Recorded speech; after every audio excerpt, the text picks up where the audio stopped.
Hello everyone, welcome to my channel. ನಾನು doctor Shilpa Jwala. ಈಗಿಲ್ಲಿ ನೀವು ನೋಡ್ತಾ ಇರೋದು ಎಕ್ಕದ ಗಿಡ. ಇದು ಸಾಮಾನ್ಯವಾಗಿ ಎಲ್ಲರ ಮನೆ ಮುಂದೆನೂ ನೋಡಿರ್ತೀವಿ. ಇದಕ್ಕೆ ಆಯುರ್ವೇದಿಕ್ನಲ್ಲಿ ಅರ್ಕ ಅಂತ ಕರೀತಾರೆ. ಇದಕ್ಕೆ ಸೈಂಟಿಫಿಕ್ ನೇಮ್ ಇರೋದು ಕ್ಯಾಲೋಟ್ರೋಪಿಸ್ ಜೈಜಾಂಟಿಯಾ ಅಂತ. ಇದರಲ್ಲಿ 2 ರೀತಿ ಗಿಡಗಳಿದೆ. ಒಂದು ಬಿಳಿ ಬಣ್ಣದ ಹೂ ಬಿಡುತ್ತೆ, ಇನ್ನೊಂದು ಲೈಟಾಗಿ ಪರ್ಪಲ್ ಕಲರ್ ಅಂದರೆ ನೀಲಿ ಬಣ್ಣ ಹೂ ಬಿಡೋವಂಥ ಗಿಡ. 2 ಗಿಡನೂ ಕೂಡ ಮೆಡಿಸಿನಲ್ ಪ್ರಾಪರ್ಟೀಸ್ ಹೊಂದಿದೆ.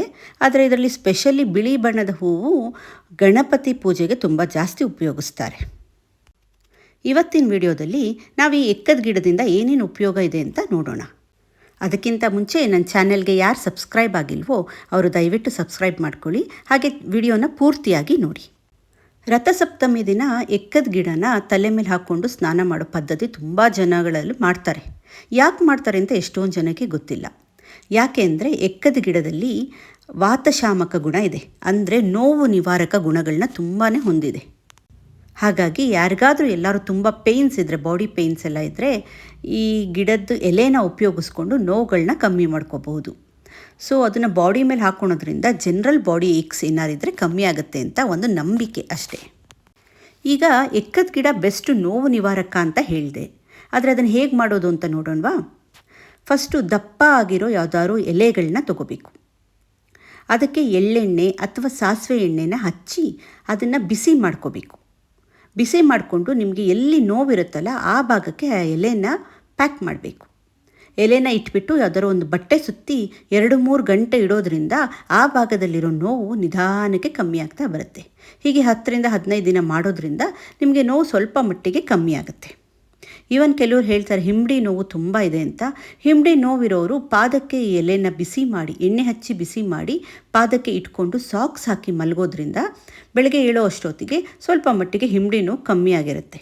ಹೀಗೆ 1 ವಾರ 10 ದಿನ ಮಾಡೋದ್ರಿಂದ ನಿಮಗೆ ರಿಲೀಫ್ ಸಿಕ್ಕುತ್ತೆ. ಇದನ್ನು ಡೈಲಿ ಮಾಡೋಕ್ಕಾಗ್ದಲೇ ಇರೋರು ಅಟ್ಲೀಸ್ಟ್ ನೋವಿನ ಎಣ್ಣೆನ ಒಂದ್ಸರಿ ರೆಡಿ ಮಾಡಿ ಇಟ್ಕೋಬೋದು. ಅದು ಹೇಗೆ ಮಾಡೋದು ಅಂದರೆ 1 ಲೋಟ ಆಗುವಷ್ಟು ಎಳ್ಳೆಣ್ಣೆ ಅಥವಾ ಸಾಸಿವೆ ಎಣ್ಣೆ, 2 ಇಲ್ಲ ಅಂದರೆ ಕೊಬ್ಬರಿ ಎಣ್ಣೆ ಕೂಡ ಆಗುತ್ತೆ. ಆ ಲೋಟದ ಎಣ್ಣೆಗೆ 5 ಎಕ್ಕದ ಎಲೆಗಳನ್ನ ಪೀಸ್ ಮಾಡಿ ಹಾಕಬೇಕು. ಇದಕ್ಕೆ 1 ಸ್ಪೂನಷ್ಟು ಅಜ್ವೈನ್ನ ಕೈಯಲ್ಲೇ ಕ್ರಷ್ ಮಾಡಿಬಿಟ್ಟು ಹಾಕಿ.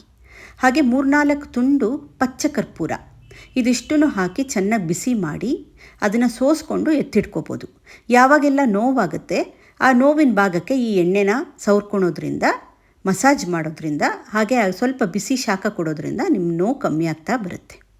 ಈಗ 2ನೇದು, ಈ ಗಿಡನ ಕಟ್ ಮಾಡ್ಕೋಬೇಕಾದ್ರೆ ಎಲೆನ ಅಥವಾ ಕಾಂಡನ ಯಾವುದಾದ್ರೂ ಕಟ್ ಮಾಡಬೇಕಾದ್ರೆ ಆ ಗಿಡದಿಂದ ಒಂದು ಬಿಳಿ ಹಾಲು ಉತ್ಪತ್ತಿ ಆಗುತ್ತೆ. ಈ ಹಾಲಲ್ಲಿ ಕ್ಷಾರ ಗುಣ ಇರೋದ್ರಿಂದ ಅದು ಕಣ್ಣಿಗೆ ಬೀಳ್ದಲೇ ಇರೋ ಹಾಗೆ ನೋಡ್ಕೋಬೇಕಾಗತ್ತೆ.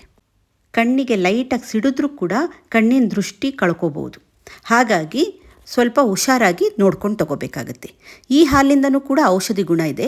ಅದೇನು ಅಂದರೆ ನಿಮಗೇನಾದ್ರು ಮುಳ್ಳು ಚುಚ್ಚಿದ್ರೆ ಆ ಮುಳ್ಳು ಚುಚ್ಚಿರೋ ಜಾಗಕ್ಕೆ ಈ ಹಾಲನ್ನ ಹಾಕಿದ್ರೆ ಆ ನಿಧಾನಕ್ಕೆ ಆ ಮುಳ್ಳು ಮೇಲಕ್ಕೆ ಬರುತ್ತೆ. ಸ್ವಲ್ಪ ಅದು ಅಮ್ಕಿದ್ರೂ ಕೂಡ ಮುಳ್ಳು ಹೊರಗೆ ಬರುತ್ತೆ. ಅದಾದಮೇಲೆ ಆ ಜಾಗಕ್ಕೆ ಈ ಹಾಲನ್ನು ಹಾಕಿ ಪ್ಯಾಕ್ ಮಾಡೋದ್ರಿಂದ ಆ ವಿಷದ ಮುಳ್ಳಿಂದು ನೋವು ಊತ ಕೂಡ ಕಡಿಮೆ ಆಗುತ್ತೆ. ಈ ಗಿಡದಿಂದ ಬರೋ ಹಾಲು ಮಾತ್ರ ಕಣ್ಣಿಗೆ ಸಿಡಿದ್ರೆ ತೊಂದರೆ ಅಂತ ಅಲ್ಲ, ಈ ಗಿಡದಿಂದ ಎಲೆದು ರಸ ಕೂಡ ಕಣ್ಣಿಗೆ ಸಿಡಿದ್ರೆ ತೊಂದರೆನೇ.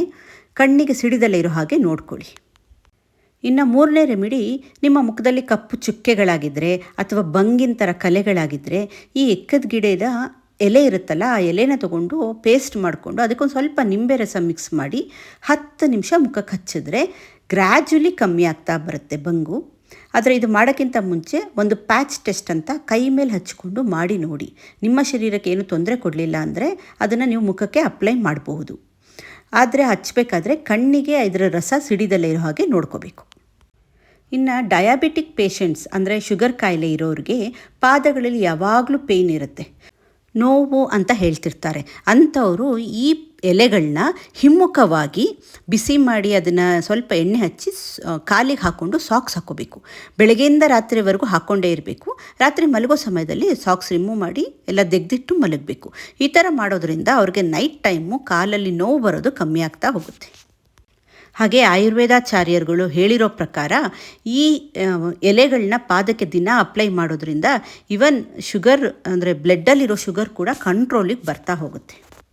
ಹೀಗೆ ನಮ್ಮ ಸುತ್ತಮುತ್ತ ಇರೋ ಗಿಡಗಳಿಂದ ನಮಗೆ ಎಷ್ಟೊಂದು ಲಾಭಗಳಿದೆ. ಆದರೆ ಅದನ್ನು ಹೇಗೆ ಉಪಯೋಗಿಸ್ಬೇಕು ಅನ್ನೋದು ನಮಗೆ ಗೊತ್ತಿರಲ್ಲ, ಮರ್ತೋಗಿರುತ್ತೆ. ಅದನ್ನು ರಿಫ್ರೆಶ್ ಮಾಡೋಕ್ಕೆ ಅಂತಲೇ ನಾನು ಈ ವಿಡಿಯೋಗಳನ್ನ ಮಾಡ್ತಾ ಇರೋದು. ನನ್ನದು ವಿಡಿಯೋ ಇಷ್ಟ ಆಗಿದ್ದರೆ ಒಂದು ಲೈಕ್ ಮಾಡಿ, ಏನಾದ್ರು ಡೌಟ್ಸ್ ಇದ್ದರೆ ಕಮೆಂಟ್ ಮಾಡಿ, ಹಾಗೆ ಈ ವಿಡಿಯೋನ ಯಾರಿಗೆ ಉಪಯೋಗ ಆಗುತ್ತೋ ಅವರಿಗೆ ಶೇರ್ ಮಾಡಿ. Thank you.